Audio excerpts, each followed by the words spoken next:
15 साल से राज चल रहा है। अभी भी बात कीजिए अपराध में, भ्रष्टाचार में, तो लालू जी को याद करता है लोग। तो 15 साल बेकार आप छोड़ दीजिए। आपको रहने का कोई नैतिक अधिकार नहीं है। कि 2020 के चुनाव में माननीय तेजस्वी प्रसाद यादव जी बेरोजगारों की बात करते थे, रोजगार की बात करते थे, 10 लाख लोगों को नौकरी देने की बात करते थे। तो माननीय मुख्यमंत्री जी क्या बोलते थे? छुपा हुआ है क्या? लेकिन जो नौकरी मिली 17 महीना की महागठबंधन की सरकार में, 5 लाख बेरोजगारों को नौकरी मिली। कोई ऐसा गांव है जिस गांव में कम से कम एक शिक्षक नहीं हो? यही पाली की घटना है। सुगौरी पंचायत की मुखिया सुबैदा खातून के पति शिक्षक शहजाद आलम मंसूरी जी सरे शाम 5 बजे बीच बाजार में गोली मार दी गई। ये आतंक अभी चल रहा है। अपराधी भी इनके विपक्ष में रहते हैं तो अपराधी रहते हैं, जेल के सलाखों में रहते हैं। इनकी स्वीकार्यता हो जाती है जब इनके पार्टी में आ जाते हैं तो जेल का दरवाजा खुल जाता है। नमस्कार, स्वागत आपका लाइव बिहार में। मैं आपके साथ है संजीव सिंह। देखिए, आरजेडी के द्वारा पूरे बिहार में 1 सितंबर को आरक्षण के मुद्दे पर 1 दिवसीय धरना प्रदर्शन किया जाएगा। बातचीत करेंगे, हमारे साथ बातचीत करने के लिए पूर्व मंत्री इस्राइल मंसूरी हैं। क्या कहेंगे? 1 सितंबर को आप लोग सभी जिला मुख्यालय पर धरना दे रहे हैं। सत्ता पक्ष के लोग कह रहे हैं कि आप लोग के पास और कोई मुद्दा नहीं बचा है। देखिए, हम लोगों के नेता प्रतिपक्ष बेरोजगारों के अनुमान, बिहार के भविष्य आदरणीय तेजस्वी प्रसाद यादव जी के निर्देश पर और राष्ट्रीय जनता दल के राष्ट्रीय अध्यक्ष आदरणीय लालू प्रसाद यादव जी का जो बरसों का जो मांग था कि पूरे देश में जाति आधारित जनगणना हो और उससे बीमारी की पता लगाया जाए और जो वंचित वर्ग है, वंचित वर्गों को आरक्षण दी जाए।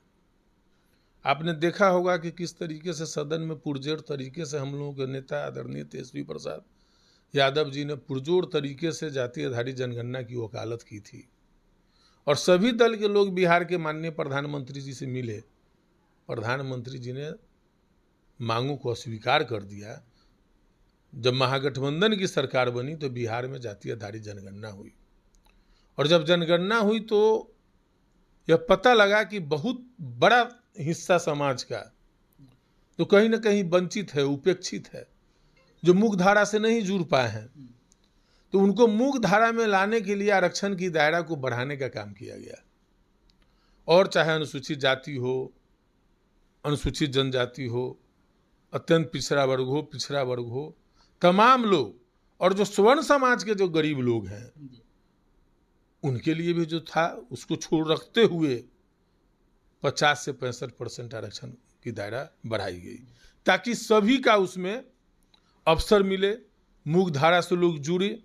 लेकिन आप देख रहे हैं कि जब डबल इंजन की सरकार बनी तो भाजपा के लोगों ने एक साजिश करके कहीं ना कहीं जो है सो और इस आरक्षण को ख़त्म करने का काम किया है।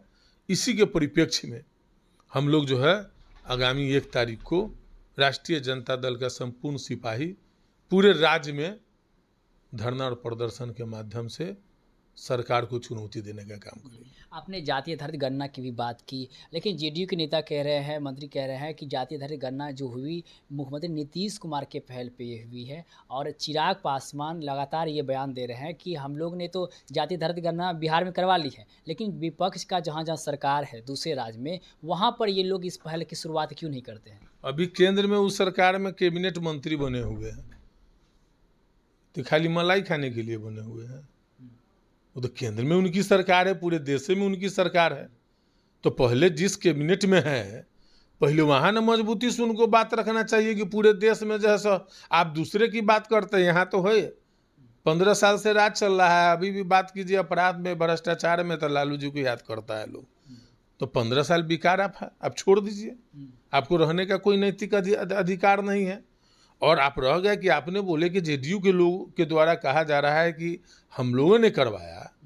तो हम लोगों ने कराया तो आप तो देख रहे हैं ना कि 2020 के चुनाव में माननीय तेजस्वी प्रसाद यादव जी बेरोजगारों की बात करते थे, रोजगार की बात करते थे, 10 लाख लोगों को नौकरी देने की बात करते थे।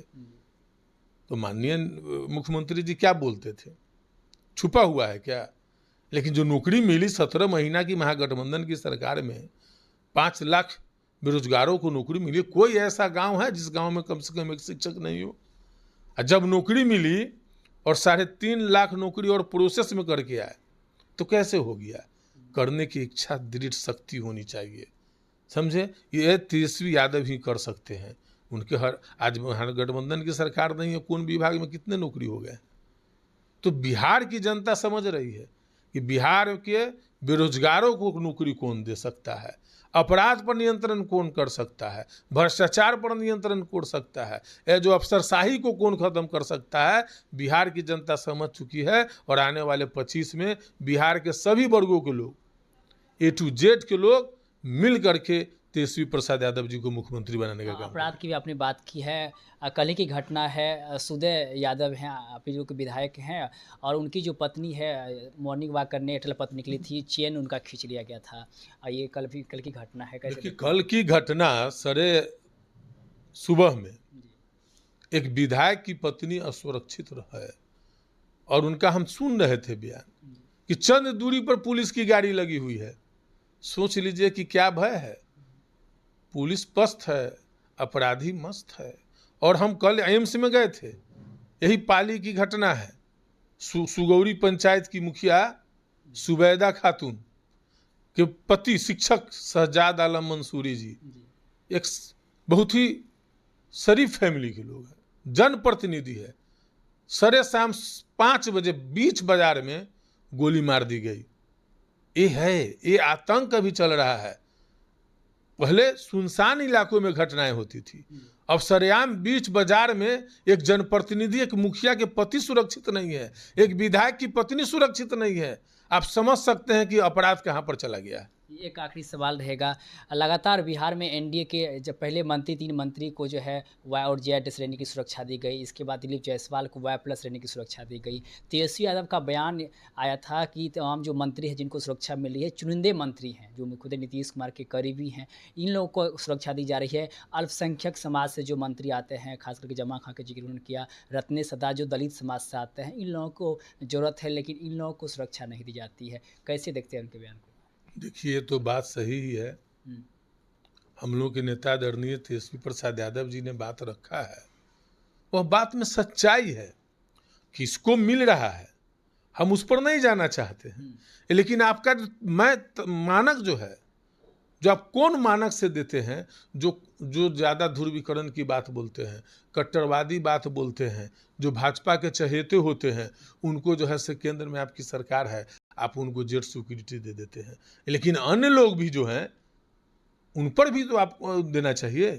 तो निश्चित तौर पर सिक्योरिटी के भी मामले में भेदभाव किया जा रहा है। मुकेश सहनी जब सत्ता पक्ष के साथ थे तो उनके पास सिक्योरिटी था, लेकिन जैसे ही आप लोग के साथ आए तो उनकी जो है सिक्योरिटी छीन ली गई। इसको कैसे देखते हैं? देखिए, बहुत सारी बात है, बिहार की जनता देख रही है। आप ही बोल रहे हैं कि मुकेश सहनी जी को पहले मिला था, हटा दिया गया बाद में, और जब विपक्ष में आ गए तो उनको नहीं मिला, हटा दिया गया। तो उस समय क्या मानक आप तय किए थे? आवश्यकता नहीं थी क्या? अब बताइए ना, इसी से आप समझ सकते हैं। और आप कहते हैं यहाँ तो अपराध का भी, अपराधी भी इनके विपक्ष में रहते हैं तो अपराधी रहते हैं, जेल के सलाखों में रहते हैं। इनकी स्वीकार्यता हो जाती है, जब इनके पार्टी में आ जाते हैं तो जेल का दरवाजा खुल जाता है।